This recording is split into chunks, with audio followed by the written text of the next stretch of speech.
ساتھ میں قرآن بھی پڑھاؤ، حدیث بھی پڑھاؤ، اللہ اور اللہ کے نبی سے روشناس کرا کے رکھو۔ اے میرے بھائیوں، تمہارے پاس ایمان ہے، اس ایمان کو کمزور مت ہونے دینا۔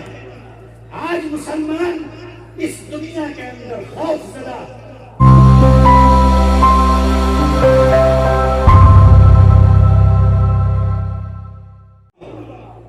کالج بناؤ، ارے میری امت کے علماء تم کھڑے ہوں گے، یہ قوم تمہارے ساتھ کھڑی ہوئی ہے۔ ایسا نہیں ہے کہ قوم صرف مدرسے کے لیے تم کو دے گی اور اسکول اور کالج کے لیے تمہارے ساتھ نہیں۔ ابھی دیوبند کے اندر ہم نے لاک ڈاؤن میں ہمارے والد حضرت مولانا اسجد مدنی دامت برکاتہم اپنے ٹرسٹ سے، جو مولانا حسین احمد مدنی ایجوکیشنل ٹرسٹ کے واسطے سے دیوبند میں ہم نے ایک پلان کیا کہ ہم ایک ایسا ادارہ بنائیں جس کے اندر بچوں کو دین کی اور دنیا کی دونوں تعلیم ساتھ میں دی جائے۔ اس لیے کہ ہمارے بچے بھی جو مدرسے میں جاتے ہیں وہ دنیا کی تعلیم سے محروم رہتے ہیں، جو کالج اور اسکول جاتے ہیں وہ دینی تعلیم سے محروم رہتے ہیں۔ ہم نے لاک ڈاؤن میں یہ پلان بنایا اور میں آپ سے کہتا ہوں 18 ایکڑ زمین، تقریباً 5.5 کروڑ روپے کی زمین کا ہم نے سودا کیا۔ ہم نے ان سے 18 مہینے کا وقت لیا زمین والوں سے، اور یہی جو قوم یہ سامنے بیٹھی ہوئی ہے، اس قوم نے تعاون کیا اور 1 سال سے پہلے وہ 5.5 کروڑ روپیہ دے دیا کہ جائیے اور جا کر آپ ادارہ بنائیے، اسکول بنائیے، یونیورسٹی بنائیے۔ تعلیمی اداروں کی ضرورت ہے اور مدرسے کی ضرورت نہیں ہے۔ جو مدرسے ہیں ان مدرسوں کو خیر کے ساتھ چلایا جائے، یہ سب سے بڑی آج ذمہ داری ہے۔ آج وہ ادارے بناؤ جس کے اندر دارالعلوم دیوبند نے جو اعلان کیا، یہی اعلان کیا ہے کہ دین اور دنیا دونوں ساتھ میں دو۔ میں کہتا ہوں کہ اپنی بچیوں کے تعلیمی ادارے بناؤ جس کے اندر ان کو سیکولر تعلیم بھی دو، 10ویں بھی کراؤ، 12ویں بھی کراؤ، انجینئرنگ بھی کراؤ، ساتھ میں قرآن بھی پڑھاؤ، حدیث بھی پڑھاؤ، اللہ اور اللہ کے نبی سے روشناس کرا کے رکھو۔ اے میرے بھائیوں، تمہارے پاس ایمان ہے، اس ایمان کو کمزور مت ہونے دینا۔ آج مسلمان اس دنیا کے اندر خوف زدہ اس وجہ سے ہے، اس ملک کے اندر خوف زدہ اس وجہ سے ہے کہ آج اقتدار پر کچھ لوگ ایسے آ کر بیٹھ گئے جو صرف ایک فرقے کی نمائندگی کرتے ہیں۔ مسلمان خوف کے اندر آ گیا۔ کس چیز کا خوف ہے؟ کس چیز کا خوف ہے؟ مرنے کا خوف ہے۔ اگر تم نہیں ڈرو گے تو کیا موت تمہاری بھاگ جائے گی؟ اے مسلمانوں، اپنے اعمال کو درست کرو، کسی خوف کی ضرورت نہیں ہے۔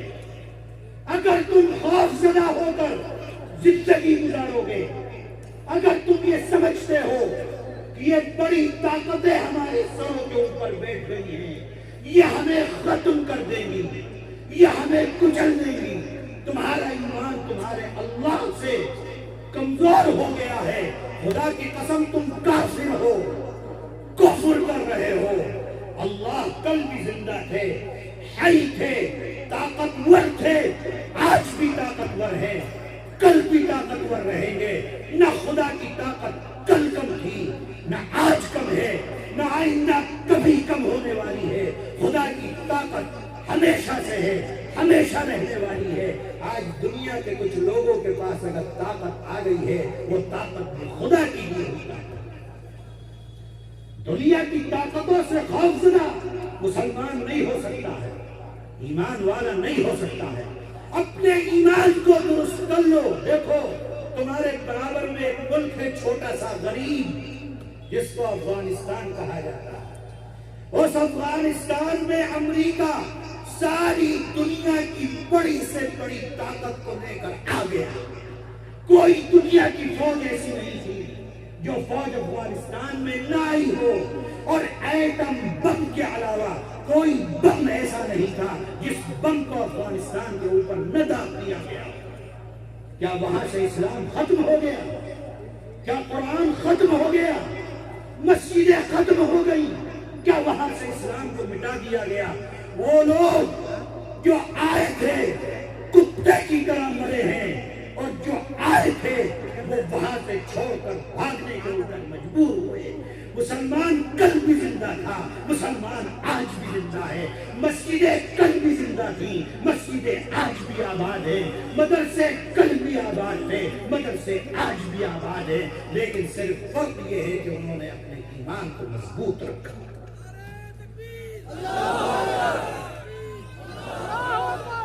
جمعیت علماء ہند، جمعیت علماء بہار، خان والے شیخ الاسلام حضرت مولانا سید حسن اسد مدنی، مولانا ارشد مدنی، دنیا کی طاقت سے وہ خوف زدہ نہیں ہوئے۔ ان کا ایمان تھا کہ سپر پاور ان کا اللہ ہے، دنیا کے اندر کوئی سپر پاور نہیں۔ کیوں گھبراتے ہو؟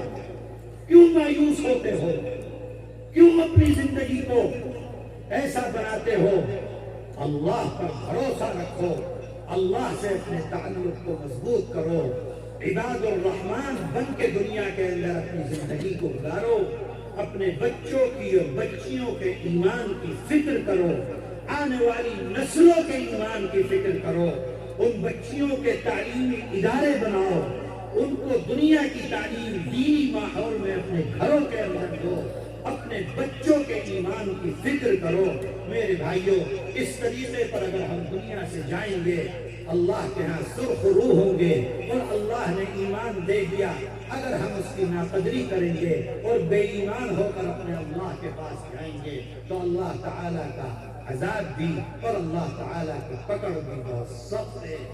میرے بھائیوں، اصلاح معاشرہ کا یہ عنوان، اس موضوع پر یہ جلسہ کرنے والے، بلانے والے جمعیت علماء کے جہاں کے ایک ایک خادم کو میں دل کی گہرائیوں سے مبارکباد دیتا ہوں، اور میں یہ کہتا ہوں کہ صرف ایک دفعہ کر لینا نہیں، بلکہ ہر گاؤں میں ہونا چاہیے، ہر مسجد میں ہونا چاہیے، ہر مسجد کے امام کو اس کو اپنے ہاں لازم کرنا چاہیے، ہر وقت اس کی فکر رہنی چاہیے کہ لوگوں کے درمیان جو خرابیاں ہیں اس خرابیوں کو کیسے دور کیا جائے۔ اے میرے نوجوانوں، اے میرے نوجوانوں، دکھے دل کے ساتھ صرف تم سے ایک ہی اپیل کرتا ہوں کہ نشہ مت کرو، چھوڑ دو نشہ۔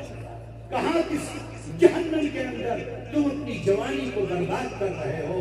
تمہاری جوانی تو اللہ کی عبادت کے لیے ہے، تمہاری جوانی تو قرآن پڑھنے کے لیے ہے، تمہاری جوانی تو اسلام کی سربلندی کے لیے ہے۔ تم تو قوم کی ریڑھ کی ہڈی ہو، ریڑھ کی ہڈی مضبوط ہوتی ہے، قوم کھڑی ہوتی ہے، انسان کھڑا ہوتا ہے۔ تم قوم کے پلر ہو، تم کھڑے ہو، عمارت کھڑی ہے۔ اور اگر تم بے راہ ہو گئے، تم نے دین کو چھوڑ دیا، تم نے قرآن کو چھوڑ دیا، تم نے یہ زندگی کے چند لمحوں کی لذت کے لیے آخرت کی زندگی کو برباد کر دیا۔ اے میرے نوجوانوں، نشے کو ترک کر دو، گناہوں کو ترک کر دو، آ جاؤ اللہ کی طرف، لوٹ جاؤ اللہ کی طرف، پکڑ لو اللہ کی رسی کو مضبوطی سے، بن جاؤ عباد الرحمن، شمار کرا لو اپنا اللہ کے بندوں میں، نیک کام کرتے ہوئے اپنی زندگی کو گزارو۔ اللہ تعالیٰ جمعیت علماء کے اس خدام کی جو بھی یہاں ہیں، اور خاص طور پر مفتی نسیم صاحب جو یہاں کے صدر بھی ہیں اور اس جلسے کے کنوینر بھی ہیں، اللہ ان کو عمر میں برکت عطا فرمائے، ہر خادم کی خدمت کو قبول فرمائے۔ آنے والے تمام لوگ اللہ جس جذبے کو لے کر آئے ہیں ان کے اس جذبے کو اللہ قبول فرمائے، آنے کو قبول فرمائے۔ اس طریقے سے اللہ نے ہم کو یہاں جمع فرمایا، اللہ اپنی جنت کے اندر بھی ہم کو جمع فرمائے۔ وآخر دعوانا ان الحمد للہ رب العالمین، وصلی اللہ تعالی علی خیر خلقہ محمد وآلہ واصحابہ اجمعین۔